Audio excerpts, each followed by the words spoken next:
What's going on, guys? Welcome back to another episode of Trick 10s. Today, we're going to be taking a look at a brand new 1648 Lowe riveted hull. Now, the cool thing about this boat is that it comes in at only 275 pounds. It is tied with the Crestliner as the lightest 16-foot aluminum boat on the market. It's pretty dope. Now, that's only about 60 pounds heavier than me for an entire 16-foot boat.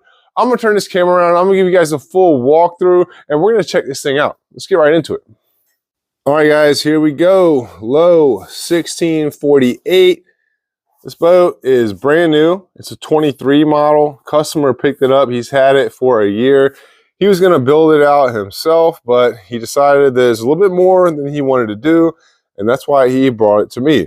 Now, I'm going to go over this boat and tell y'all all about it. Now, this transom back here, this is a 20-inch transom. It's a full-size transom, which I like. And it has a Yamaha 9.9 four-stroke outboard. Now, we have not seen one of these on the channel, only for the simple fact that these motors are kind of slow. They're super reliable. He'll probably never have an issue with this, but as far as speed-wise goes, even though this boat is so light, I don't think he's going to see speeds more than 15 to 19 miles an hour with this outboard. Now, you could get a Suzuki or Tohatsu 99 and upgrade the ECU to the 20, and he would probably see speeds that are close to 30 miles an hour.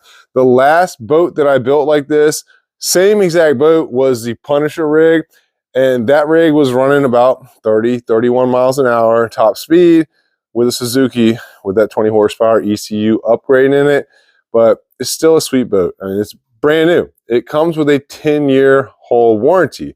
And you're probably going to need that if you buy a boat like this. Now, let's take a look at this. It has 10 ribs in here. Each one of these ribs has 38 rivets in it. Look at these rivets. All across these ribs. And not only that, but across the floor, where the floor pieces are seamed together, there's rivets in those too. There's also rivets through the hull in both of the center benches and up in this front bench. Now, the front bench, that's not really a big deal because these are well above the water line, but there's a lot of penetrations through this hull, and that's one of the main reasons that I don't really like dealing with boats like this, because just the rivets in the ribs across the floor alone, we got 10, and there's 38 rivets in each one. That's 380 points of entry where you could have an issue. Then you got the benches and the center seam. We're looking at over 500 holes in your brand new boat right out the gate before you even start building in it. But if you want to be the lightest, you want to be the fastest, well, this is probably the hull you should get. Now, when it comes to building, you got to think about how you're going to do your layout. A lot of my boats, I like to keep them streamlined from the bow to the stern. And these two benches in here, well, they're spot on. The only issue with this boat that I really don't like is this front. And you can see this front is well above this bench. It's a lot higher. And the reason they do that is because the front of this boat is not a semi-V. This is a true flat bottom boat. It is completely flat up until this rib right here. And then it starts rolling up. You can see it rolls up dramatically. It's like a little Chinese shoe right here. This thing tapers up a lot, and that's what makes it fast, because it just runs over the top of the water right here. And the issue with this, though, when you're building, is that it gets shallow inside of these compartments up in here, because you can see how it tapers up. If you build this straight across up to here, well, it's going to drop down about 2 inches up here in order for you to have a straight deck all the way across both of these benches. That's only going to leave you about 8 to 9 inches of space of storage inside of this front area right here. Not the end of the world, but that's what you're dealing with if you're going to start building on a Lowe like this one. All right, so maybe this is a double-edged sword, but with these straight flat-nosed boats, you do have a lot more room up here on the front deck. Now, with this type of build, the way it's going to be laid out, it is kind of like a dead space up here because we're going to drop our floor down to here. He's going to have a recessed foot pedal tray and a seat base back here, but this whole front of the boat, which is a very big area, is kind of like open game. Now he's going to have a graph up here and a trolling motor mounted on the side. And the good thing about this boat, if you're going to beach this thing, well, you're going to have room to hop up in and out of this boat up here because it's so wide up in the front. Now, I do run into a lot of issues with these square nose boats where this winch eye in here ends up ripping out and having issues. And it's a possibility that this one may be a candidate for that in the future, but it is bolted through here. And on the back of this, it does have a good washer plate. So hopefully he will not have any issues with this thing. He's got a brand new trailer, and the bunk boards that are on here are covered with plastic. He's got a roller here. The way it's set up on the trailer is perfect. I checked it out, and it is sitting on the trailer exactly the way that it needs to be. So I've got a good feeling that he won't have any issues with this thing anytime soon. As you can see, the bunk boards are sticking out about 1/2 to 3/4 of an inch. And they're wrapped in this plastic, which makes it nice. Because if you had carpet wrapping these bunk boards, well, that carpet will hold water and just sits on the hull. So I like the plastic wrap on here. It does have this transducer puck on here.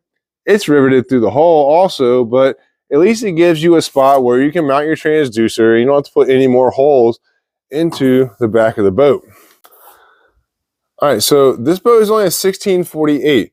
But across the top of these gunnels on the beam, it's 70 inches. They flare out at a pretty good angle, and it gives you a ton of space up here on top of these benches. These benches are almost 65 inches. So that gives you a lot of room to walk around, especially if you build it out as a full-on bass boat conversion.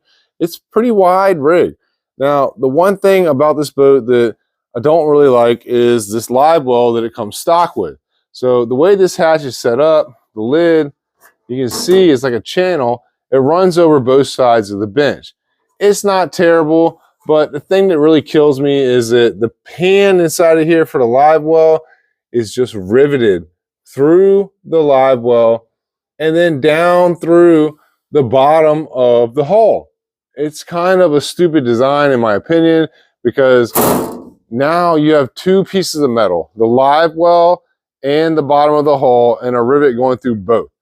Eventually, you're gonna end up with a leak in there. A lot of these Lowe's, I see people come to me and they tell me that their live well's leaking, and what happens is water leaks up through the bottom of the hull and then into the boat.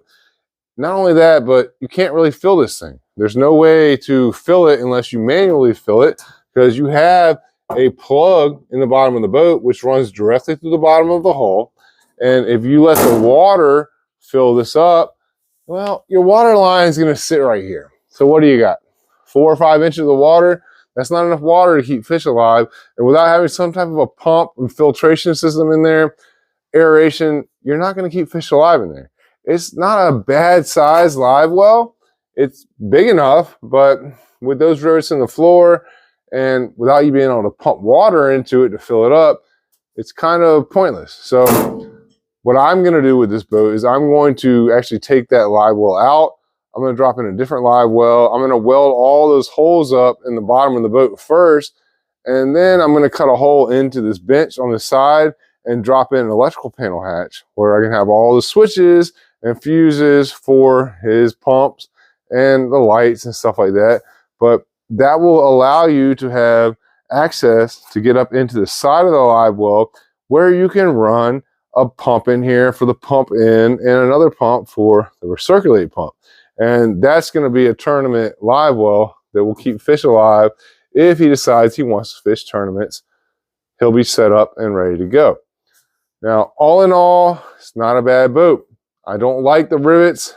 It's not exactly my cup of tea, but this is a pretty good boat. So if you guys are looking for an entry-level boat, it's not a bad boat for you to check out. The Lowe's are pretty accessible. You can find these all over the place. And for a brand new one with a 10-year warranty on the hull, I don't think it's a bad deal. Not at all.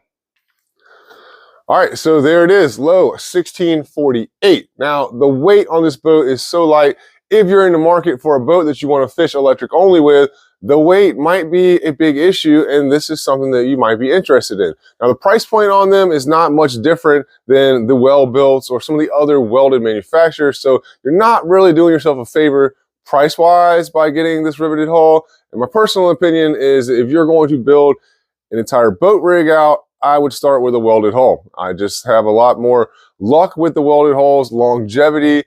Every riveted boat I've ever owned has always ended up leaking, and it's always the rivet that's in the hardest spot to get to repair. All in all, it's still a very nice boat, and I'm going to show you guys exactly how I'm going to build this boat out in the next episode. So if you guys are interested to see that, make sure you stick around. Hit that like and subscribe button. Leave a comment and let me know what you think about this rig. I'll see you guys next time. Let's get back to work.